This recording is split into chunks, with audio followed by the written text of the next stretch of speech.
just Shopping give in you. trees was this long. Love your finger dance. Let me just give you a bit of an update on where we stand. It appears that the Let's drink it in case here. is largely a case in which will be proven, to the extent it can be proven, by tape recordings and audio tapes. Ishmael and Josh Pavel, who then worked for my office, did review some of those tapes. And we will be hopefully getting all of those tapes at least a week before the trial. So we'll be able to review them ourselves in some greater detail. Right now they're in the district attorney's office, and it's a little bit cumbersome to review all of them in that setting. That's the Dutchess County District Attorney? Well, the Dutchess County has taken the file because it was taken from the Ulster County District Attorney, so they have all the materials in Poughkeepsie at this point. The judge has indicated that, as you heard, we'll have jury selection probably taking 2 days on the 2nd and 3rd. I think those are what are the dates? The 2nd and 3rd of November. Then we'll start the trial likely with testimony on that Friday. Go Monday, then we'll have Election Day. Go Wednesday and Thursday, then we'll have Veterans Day, whatever exactly it is. So what I am suggesting is that, to the extent the community wants to participate and come, realizing that it'll probably be about 10 or 12 or 14 trial days, and people can't come likely every day, that folks organize so that some group of people can be here each day. That would be helpful, I think, to the process. In terms of the jury, there'll be a process by which jurors are pre-screened, meaning that anybody who's been exposed to the case, who knows about the case, who knows any of the parties, will be spoken with privately, so whatever they have to say doesn't taint one way or the other the entire jury pool. And those people will, if they have strong opinions, whatever their opinions are, they'll be likely excluded from the jury. So you're going to end up with jurors, hopefully, even though it sounds somewhat paradoxical, who have no idea what this is about. And their job will simply be to come here and decide based on the evidence they hear whether the people have proven beyond a reasonable doubt the charges against Mr. Shabazz. That's the way it works. The only other thing I'll say to you is that, to the extent that what we're doing is using what's called an entrapment defense, an entrapment defense brings into play, in a certain sense, a person's whole life history.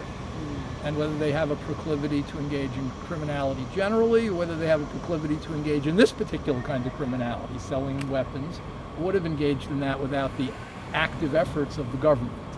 And that's, in essence, in summary, what an entrapment defense is.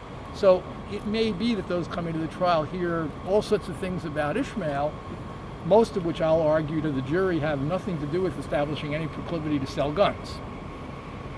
So those are called bad acts. Whether they are true or not true, or whatever the status of them is, we'll be debating them at the trial when we find out a little bit more about what they intend to try to introduce.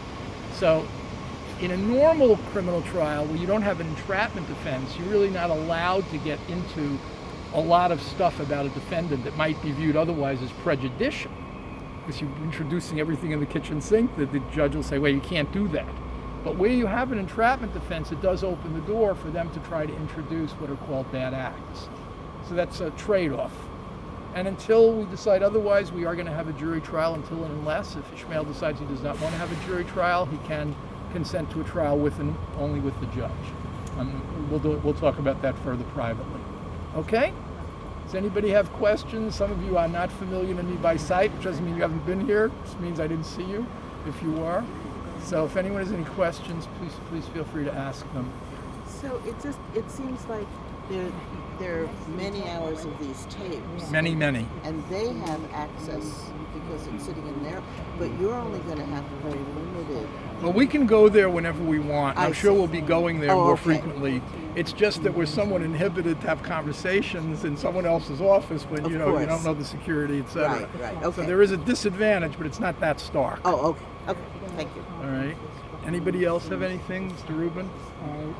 Was the prosecutor here today? Yes, he was. Robert Knapp? Yes, he was. That was him with the woman, Sarah Thompson, I think her name is, sitting to our right. We got the chair for her. What is his name? Robert Knapp. Knapp. K-N-A-P-P. And the judge is from Troy, and his name is McNally. Judge McNally? Yes, Judge McNally. From Troy. Who committed the entrapment? Federal agents? Yes. Why isn't this in federal court? They declined to prosecute. The Because feds, We don't Lack of get evidence? well. We don't get to know that. Whether it's lack of evidence or a lack of priority, they may feel that it's not important enough. I mean, I can't though. Just speculating, which really we shouldn't do. I don't know why they didn't prosecute it. We know they didn't prosecute. That's what we do know. We know that in the light of their declination of prosecution, however it happened, it came to the state level, county level, where they decided to prosecute. So Only after the federal government declined? that's correct. That sequence of events is clear. So you entered an omnibus motion. The judge denied the motion. Completely? Yes. All He said we could parts? have a hearing on Sandoval if we wanted one, but given the entrapment defense, having a hearing on Sandoval doesn't make a whole lot of sense because they're going to be allowed to, as we are, to talk about Ishmael's background in a way that's relevant to whether or not he was entrapped. And can you say what Sandoval is? Yes. Sandoval is a hearing at which the judge decides whether bad acts may be used or not used, bad acts, prior crimes, etc. In summary. And as I said earlier, in many cases that's highly relevant because you're trying to keep from the jury things that might be prejudicial with regard to that charge.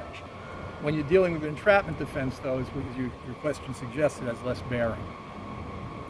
Because you're opening a person's background and saying, well, in light of his background, without that entrapment, it wouldn't have happened.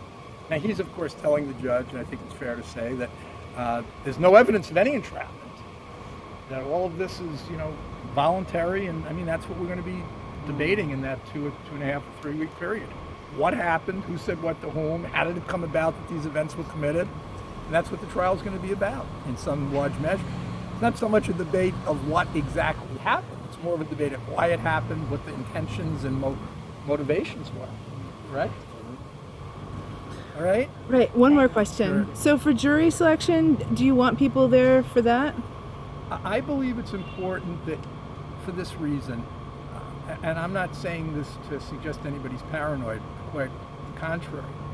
Where you have a case with this amount of interest and a sort of political cast to it, I think it's important that people see what's going on at every stage of the case.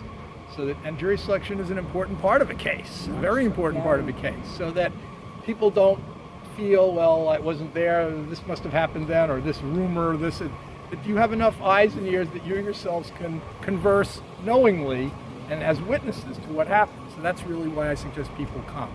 I mean, it may be rather chaotic, there may be a lot of people, but I think it's better for it to be that way than, again, folks not to know and then be wondering and taking my word for it or anyone's word for it. See for yourself. Okay? Great. So, I'm sorry, one last question. Can you get us some kind of a schedule as soon as possible of when we should be trying to get people there and what times and Well, things? that's why I'm as soon as you outlining know? it today. I'll get it to you in writing. But basically, the next court appearance is going to be November 2nd. What That time? is a Wednesday at 9:30. 9:30 a.m. And Okay. then we'll be going on every weekday, other than holidays, from that day forward. At Until we end. 9:30? 9:30 Every here. day? Every day. Until it's done. Until it's done. All right. Great.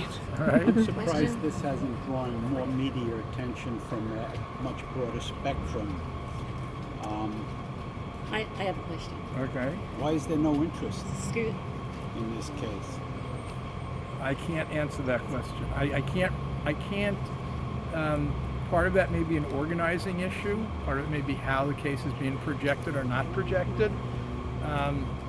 Part of it may be the times we live in and how much stuff is going on concurrently at the same time. Well, that would And- make it even more of an issue. In my mind too. Yes, you wanted to ask something and then you. I do. And Thank then you. And then we're going to have to end. Okay. Everybody who's their hand up's going to have their chance. Go ahead.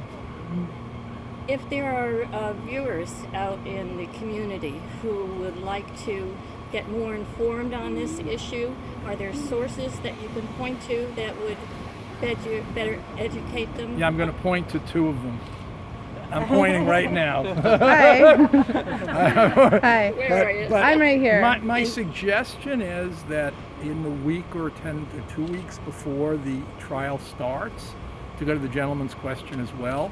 Sorry, I don't know your name, but in that time period, it may be opportune to have a community meeting and, invite people of your acquaintance to come who want to know or might want to know more about the case. We have had some meetings and discussions, fundraising, whatever it may be.